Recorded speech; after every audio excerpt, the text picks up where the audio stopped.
بسم اللہ الرحمن الرحیم۔ اللہ تعالیٰ نے حضرت نوح علیہ السلام کو یہ حکم دیا کہ ایک کشتی تیار کرو۔ محترم عزیز دوستو، ایک مسلمان ہونے کی حیثیت سے آپ حضرت نوح علیہ السلام کو ضرور جانتے ہوں گے، اور آپ بچپن سے ہی اپنے کسی بڑے یعنی دادا دادی یا پھر نانا نانی وغیرہ سے سنتے آ رہے ہوں گے،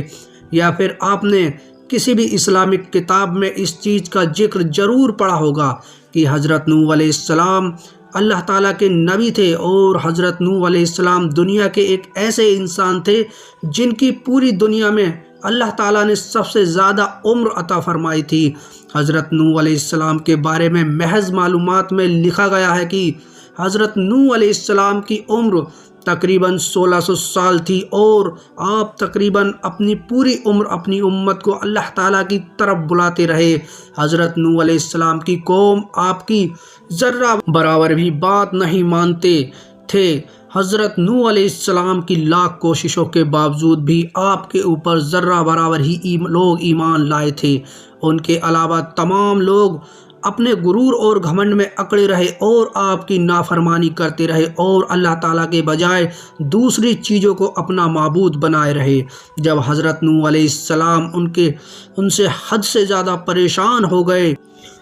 تو آپ نے ان کے لیے بد دعا کی۔ اللہ تعالیٰ نے اپنے نبی حضرت نوح علیہ السلام کی بد دعا کو قبول کیا۔ اللہ تعالیٰ نے حضرت نوح علیہ السلام کو یہ حکم دیا کہ ایک کشتی تیار کرو، اور اس کشتی میں صرف ان لوگوں کو سوار کرو جو تمہارے اوپر ایمان لے آئے ہیں، اور ان لوگوں کے علاوہ ہر جانور کا ایک ایک جوڑا بھی سوار کرو، تاکہ ان جوڑوں کے ذریعے ہر جانور کی آگے کی نسل چلائی جا سکے۔ دوستو، اس کے بعد کیا ہوا تھا یہ پوری دنیا جانتی ہے، کیونکہ قرآن حدیث میں اس بات کا بالکل صاف طور پر ذکر ہے کہ اس کے بعد ایک ایسا خطرناک طوفان آیا تھا جس میں پوری دنیا کی ہر چیز غرق ہو گئی تھی، سوائے ان انسانوں کے جو اس کشتی میں سوار تھے، یا پھر ان جانوروں کے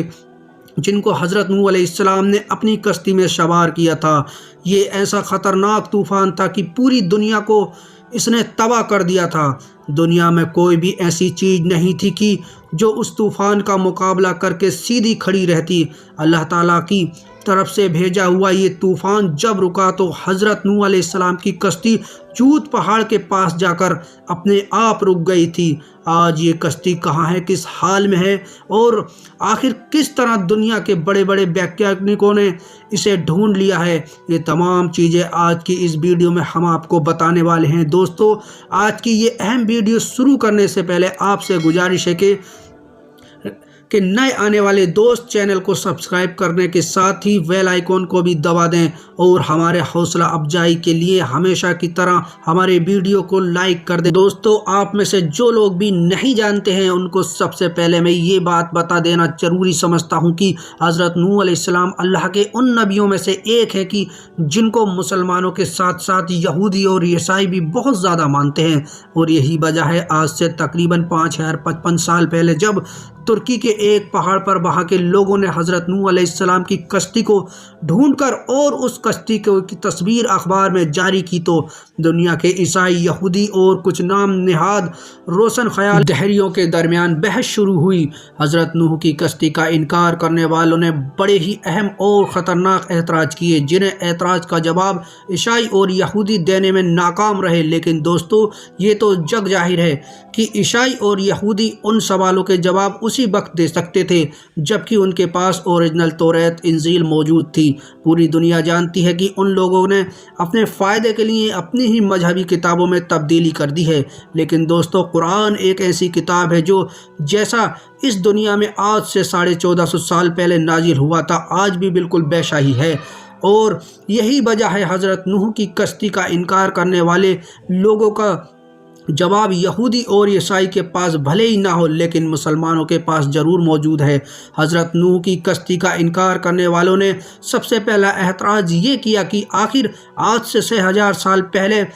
بغیر کسی ٹیکنالوجی اور سائنس کے ایک ایسی کشتی بنانا کیسے ممکن ہو سکتا ہے کہ جو مہینوں اتنے زبردست طوفان میں بھی باقی رہے، اور ساتھ ہی ساتھ اتنا زیادہ اس پہ اوپر لوڈ لے کر پانی پر تیرتی رہے؟ اس کا جواب قرآن نے سورہ قمر میں اس طرح دیا ہے۔ اللہ تعالیٰ فرماتا ہے ہم نے حضرت نوح کو ایک ایسی کشتی میں سوار کیا جو تختوں اور کیلوں سے تیار کی گئی تھی۔ دوستو حالیہ تحقیق میں اس کشتی سے دھاتو کیلوں اور تختوں کے آثار ملے ہیں۔ دوستو حضرت نوح کی کشتی کا انکار کرنے والے دوسرے اعتراض یہ کرتے ہیں کہ آخر آج سے 6000 سال پہلے یہ کیسے ممکن ہے کہ اتنی بڑی کشتی بنائی جائے جس میں پوری دنیا کے جانوروں کو ایک ایک جوڑا سوار ہو سکے؟ تو دوستو اس سوال کا جواب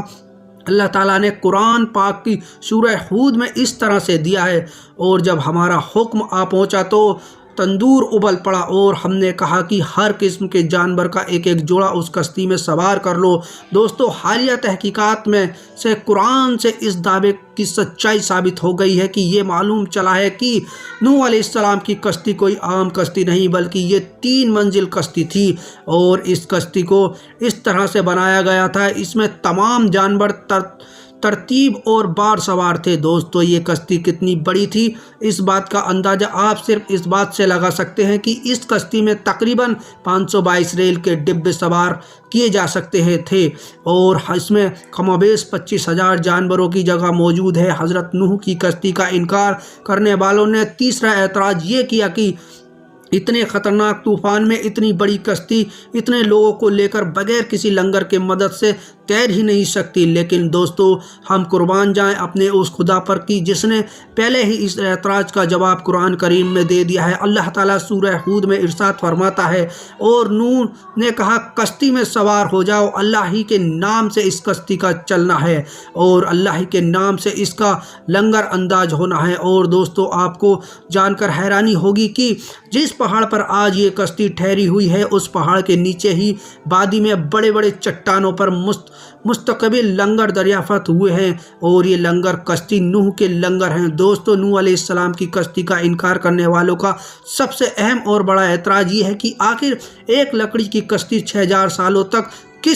کسی پہاڑ کی چوٹی پر باقی کیسے رہ سکتی ہے؟ تو دوستو اس اعتراض کا جواب بھی قرآن کریم نے بڑے ہی اچھے انداز میں دیا ہے۔ اللہ تعالیٰ سورہ قمر میں ارشاد فرماتا ہے کہ ہم نے نوح کی کشتی میں کو آنے والے لوگوں کے لیے نشانی بنا کر چھوڑا ہے۔ تو دوستو جو لوگ اس کشتی کا انکار کرتے ہیں یا جن کا یہ نظریہ ہے کہ یہ کشتی حضرت نوح کی نہیں ہے، وہ قرآن کی اس آیت پر غور کریں کہ اللہ تعالیٰ نے بالکل صاف طور پر ارشاد فرمایا ہے کہ ہم نے نوح کی کشتی کو آنے والے لوگوں کے لیے نشانی بنا کر چھوڑا ہے۔ دوستو نوح علیہ السلام کی کشتی سے جڑی جتنی جانکاری ہمارے پاس تھی ہم آپ کے ساتھ شیئر کر چکے ہیں، اور باقی سب سے بہتر اور سب سے اچھا صرف اللہ ہی جاننے والا ہے۔ آج کے لیے بس اتنا ہی دوستو، ویڈیو پسند آئی ہو تو چینل کو سبسکرائب کریں اور ایک پیارا سا کمنٹ ضرور کریں۔ ملتے ہیں نیکسٹ ویڈیو میں۔ خدا حافظ۔